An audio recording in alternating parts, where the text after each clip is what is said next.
Kia ora, good evening. Emergency services swung into action at Milford Sound at 9:30 this morning after a plane crashed, injuring 2 pilots on board. An emergency locator beacon was activated from the Milford Sound flights plane in the Vaughan Valley. The rescue helicopter and other support aircraft airlifted the injured pilots to Southland Hospital and Queenstown Hospital, but their conditions are unknown. The 2 pilots were undertaking a training flight and it's not known what caused the crash at this stage. Tyndallgate bouncer Jonathan Dixon was today sentenced in the Invercargill District Court. Dixon created international headlines during Rugby World Cup 2011 when he dishonestly obtained CCTV footage of English rugby captain Mike Tindall in a Queenstown bar with an ex-girlfriend. Tindall's wife is a granddaughter of Queen Elizabeth. This morning, Mr Dixon was sentenced to 4 months community detention and 300 hours community work by Judge Kevin Phillips.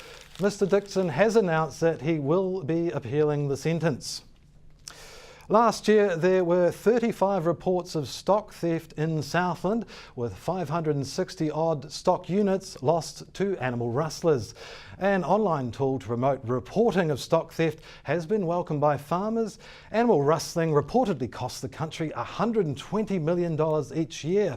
It's hoped the joint initiative between Crime Stoppers, NZ Agri and police will provide valuable intelligence. There's probably 2 lots of theft. You've got one where it's sometimes it's reasonably opportunist, where a couple of animals are taken and slaughtered on the side of the road for meat purposes, and then we have a slightly more organised where we have larger quantities of stock, maybe 20 or 30 stock taken at a time, and we're talking mainly sheep and lambs, and that would indicate that someone is quite organised. Obviously, we're talking a stock trailer or a small truck to actually remove the animals. So the information on the website is gathered by NZ Agri. How will police be able to use this?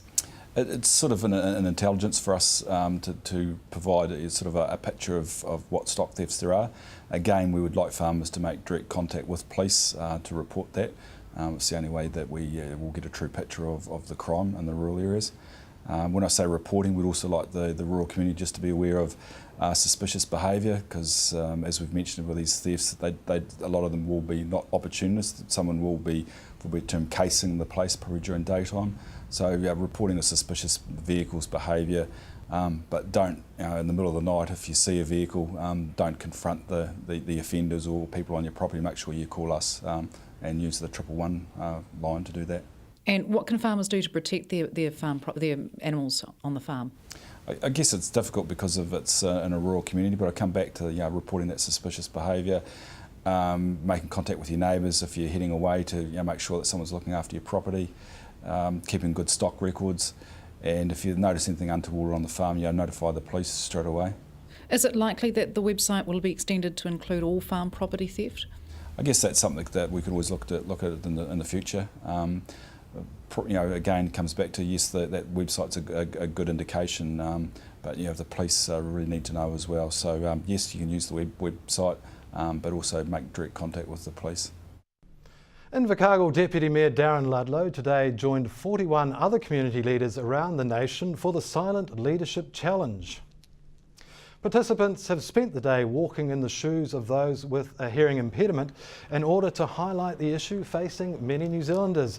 Mr Ludlow wore special noise-cancelling headphones that filtered about 80% of the sound his ears would normally collect. Over $24,000 has been raised with the National Foundation for the Deaf, targeting the $100,000 mark nationwide. Mr Ludlow had to complete 4 everyday tasks in order to complete the challenge. As a part of the Silent Leadership Challenge, I've got 4 different tasks I'm supposed to perform today with these on.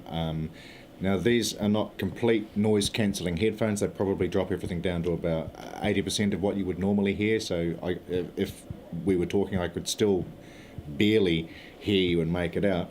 But it utterly adjusts the way that you do everything. As one of the tasks, I spoke to a group of people, and because I couldn't hear myself the way that I normally do, it completely changed my speech flow, and I chopped and changed words around it. It was a bit embarrassing. If I was walking uptown, then you get this feeling of isolation because people start to avoid you. It's probably the fact that I've got bright yellow earmuffs. But it also makes you aware of what it's like for people with disability or people that are just a little different, that they're shunned. But there was also the feeling of isolation when I came back from doing the third challenge, where I'd had enough, and I just wanted to come back and shut myself in my office because it had been so blimmin' hard to communicate with everybody. And that was one of the things that the National Foundation for the Deaf had said as a symptom for those that suffer hearing loss. I mean, there's 700,000 people in New Zealand that have got some form of hearing impairment, and you wouldn't know because it's not a visible disability. They reckon that'll drop to, so it's about 1 in 6, it'll drop to 1 in 4 by 2050. I have a bit of hearing loss, which comes from wearing headphones and radio for so long, and those were headphones that just sat on top of my ears, so let alone the little buds that everybody wears with iPods now. What effect that's going to have on people's hearing in the next 10, 20 years, I think could be quite profound. This has been enlightening, frustrating, but I've enjoyed making people aware of it and learning a bit myself. Stay with us after the break. It's the big latch on in the south.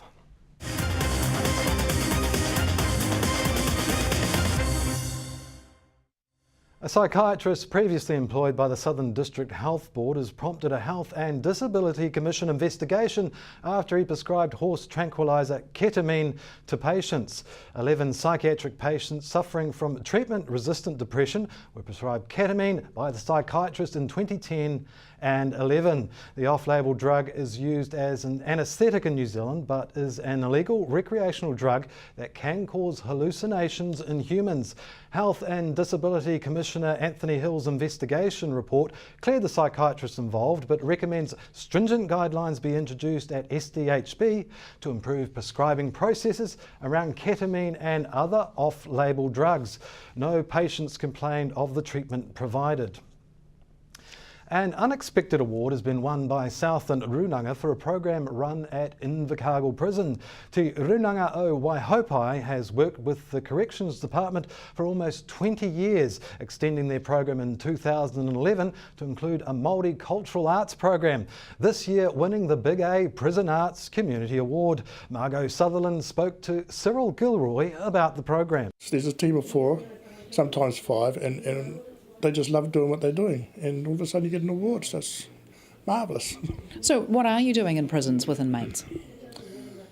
Well, we do tikanga program, we do waiata, we do manatani, manawahini, talking about the wahine roles, the tāne roles within life, and then have a kōrero about different things, where we can go and what we do and how we do these things, where we have the present, past and the future to go for. And when the guys come out, they can sort of, hey, taua, which is grandmother, you know, hello grandmother, hello auntie and uncle, so that they get to go back to their marae feeling a lot better, and then they can face the people, and you know, they can take the criticism of what they've done, but give back aroha back to their whānau. So what happens with the works that are produced within these programs? Oh, well, look, the works that they do, and it's really good work, they exhibit it, and people buy it, and when people, the money goes to different organisations to help other organisations, which is a good thing back to the community. The week is World Breastfeeding Week, and today at Invercargill's Lindisfarne Community Church, around 20 women breastfed their children in unison as part of the national Big Latch On. The breastfeeding event is an opportunity to provide ongoing support and promotion for feeding mothers and to normalise breastfeeding in public.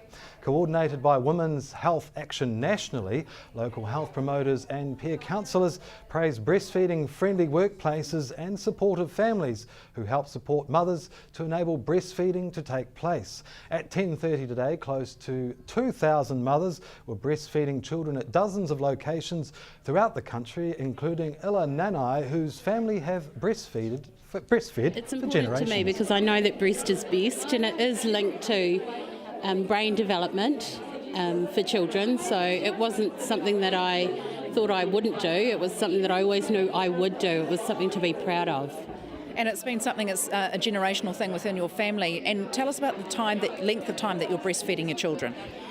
The length, well, that can be frowned upon. I mean, my 13-year-old now, he's 13 now, he was 3 years, 10 months when he eventually was taken off, but that was more for me rather than for him. And at that time we were living in Christchurch, and I would get a lot of frowns and a lot of disappointed looks at, this is not a good place or space, and it was out in public. So to me, I was proud that I'm not going to stop because it offends people, because it's a natural process. When the list of cities to host Rugby World Cup 2019 in Japan was announced, Invercargill's sister city Kumagai's name was nowhere to be found. Invercargill Mayor Tim Shadbolt today launched a petition in support of Kumagai becoming a host city at their 2019 event at the request of his Japanese counterpart. In 2011, Invercargill provided support advice to Kumagai as they prepared their bid to become a host city for the tournament. Petitions are being distributed throughout the city's rugby clubs and schools. Members of the public can also sign a copy in the foyer of the Civic Administration Building, as well as the Bluff Community Centre and the Public Library. Well, that's South Today. We'll leave you with the week that was, followed by more from the Gore boxing champs in sport. Good evening.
Respect